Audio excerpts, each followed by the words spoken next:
جی السلام علیکم. اچھا یہ آئل میں یوز کر رہا ہوں زیتون اسٹمک وغیرہ نا اپنے، یہ اپنے مطلب پرائیویٹ پارٹ پہ بھی یوز کر سکتے ہیں؟ کائنڈلی ذرا چیک کر کے بتائیے گا اور کیسے یوز کر سکتے ہیں.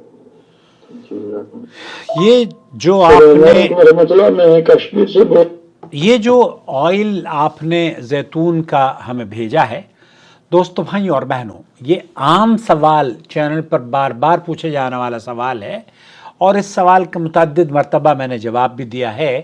عام طور پر زیتون کے تیل کو صرف ایک غذائی چیز کے طور پر لوگ جانتے ہیں، اور یہ سمجھتے ہیں کہ اس غذائی چیز کو اس طریقے سے اتنے بار اپنے پرائیویٹ پارٹ پہ یا جسم کے کسی خاص حصے پر اگر لگائیں گے تو اس سے طاقت اور کمزوریاں دور ہوتی چلی جائیں گی. آج ہم آپ کی خدمت میں اس سے قطع نظر کہ کولیسٹرول، دل اور جوڑوں کے جلد کے کتنے فوائد اس میں پوشیدہ ہیں، یہ سب تو چینل پر مختلف انداز میں ہم آپ کی خدمت میں پیش کر چکے ہیں.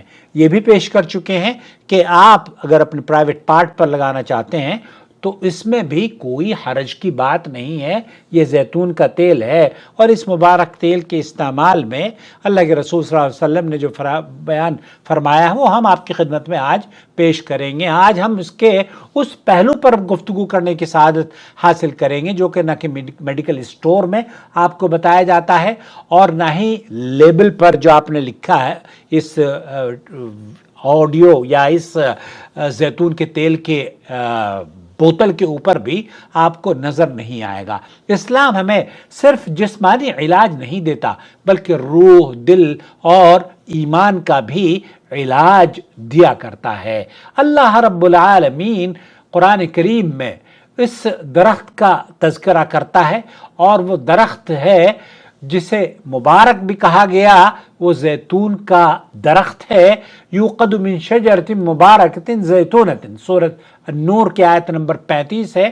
وہ چراغ ایک بابرکت درخت سے روشن کیا جاتا ہے، یعنی زیتون کے درخت سے. غور کیجئے، اللہ رب العالمین نے زیتون کو صرف مفید نہیں کہا بلکہ مبارک کہا. اور برکت صرف جسم تک محدود نہیں ہوتی، برکت دل، روح اور زندگی میں بھی اترتی رہتی ہے. نبی کریم صلی اللہ علیہ وسلم نے زیتون کے تیل کے بارے میں واضح ارشاد فرمایا کہ کلوا الزیت وادہنوا بہ فإنہ من شجرۃ مبارکہ. اس حدیث کو سنن ترمذی نے روایت کیا ہے. زیتون کا تیل کھاؤ اور اس کا لیپ کرو، کیونکہ ایک یہ بابرکت درخت سے ہے. یہ صرف غذائی ہدایت نہیں ہے، یہ جسم اور روح دونوں کے لیے نسخہ ہے دوستو، بھائی اور بہنوں. اور اللہ کے رسول صلی اللہ علیہ وسلم نے کلوا الزیت وادہنوا بہ فإنہ من شجرۃ مبارکہ، تو اس کو کھاؤ بھی، اس کا لیپ بھی کرو. اور یہ بڑے مبارک آپ علیہ الصلوۃ والسلام کے الفاظ ہی اس کو بابرکت کرنے کے لیے کافی ہیں. اب آتے ہیں اصل نقطے کی جانب. زیتون کا تیل اور رقیہ شرعیہ، کیا اس سے روحانی علاج بھی ہوتا ہے؟ رقیہ کا مطلب یہ ہوتا ہے کہ قرآن اور مسنون دعاؤں کے ذریعے اللہ سے شفا طلب کی جائے.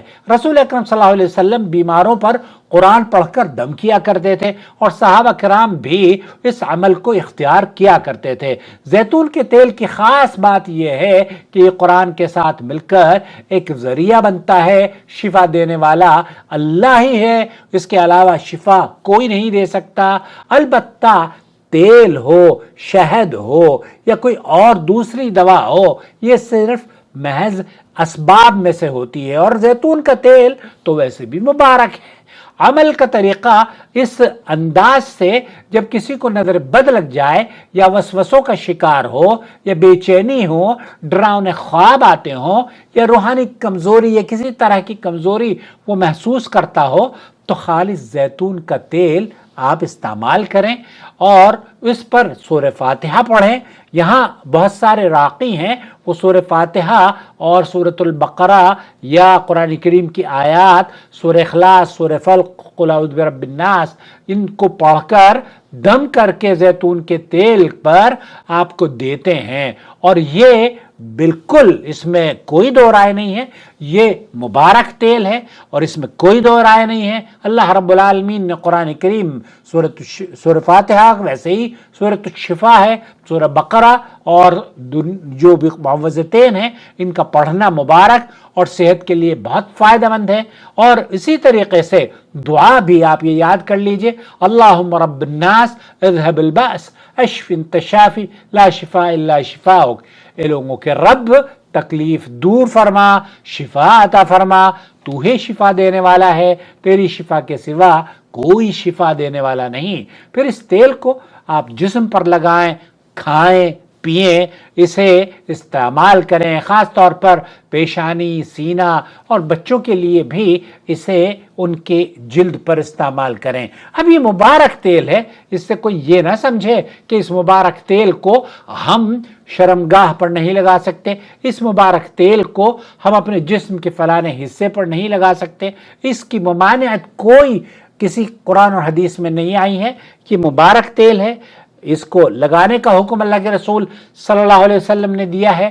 اس لیے اسلام میں اشیاء کو مستقل اثر دینے کا عقیدہ یہ ہونا چاہیے کہ اللہ رب العالمین نے جو شفا دی ہے، جو طاقت دی ہے، وہ تیل کے ذریعے ہے، لیکن طاقت دینے والا، شفا دینے والا، بے روزگاری ختم کرنے والا، بے اولادوں کو اولاد دینے والا،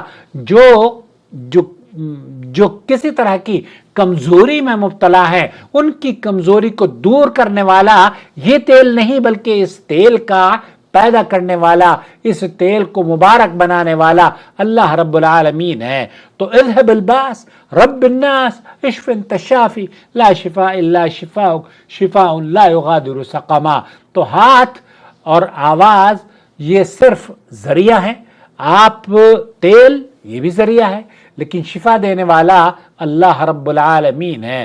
دوستو، بھائی اور بہنوں، یہ دین کی خوبصورتی ہے کہ وہ ہمیں دوا بھی دیتا ہے، دعا بھی، اور توکل کرنا بھی سکھاتا ہے۔ جب انسان صرف جسم کا علاج کرتا ہے اور روح کو بھول جاتا ہے تو سکون مکمل طور پر وہ نہیں پا سکتا، اور جب قرآن و سنت اور توکل اکٹھے ہو جاتے ہیں تو اللہ کے اذن سے، باذن اللہ، دل بھی شفایا بھی ہو جاتا ہے، دل کو بھی شفا ملتی ہے، سکون بھی ملتی ہے، اور جسم کو بھی اللہ رب العالمین آرام اور راحت عطا فرماتا ہے۔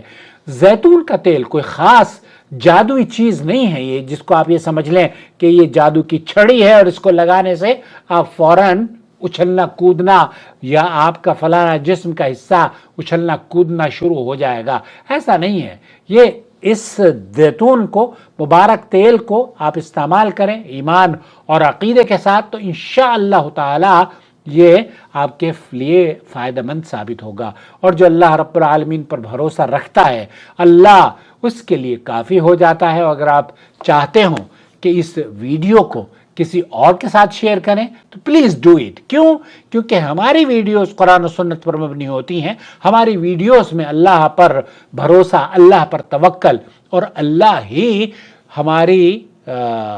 ہماری بیماریوں کو دور کرنے والا، شفا دینے والا، رزق دینے والا یہی ہوتا ہے کہ ہم لوگوں کو یہ سکھا رہے ہوتے ہیں کہ آپ ہر طرح کی چیزوں کا استعمال کریں، لیکن توکل اور مکمل اعتماد اللہ پر کریں۔ والسلام علیکم ورحمۃ اللہ وبرکاتہ۔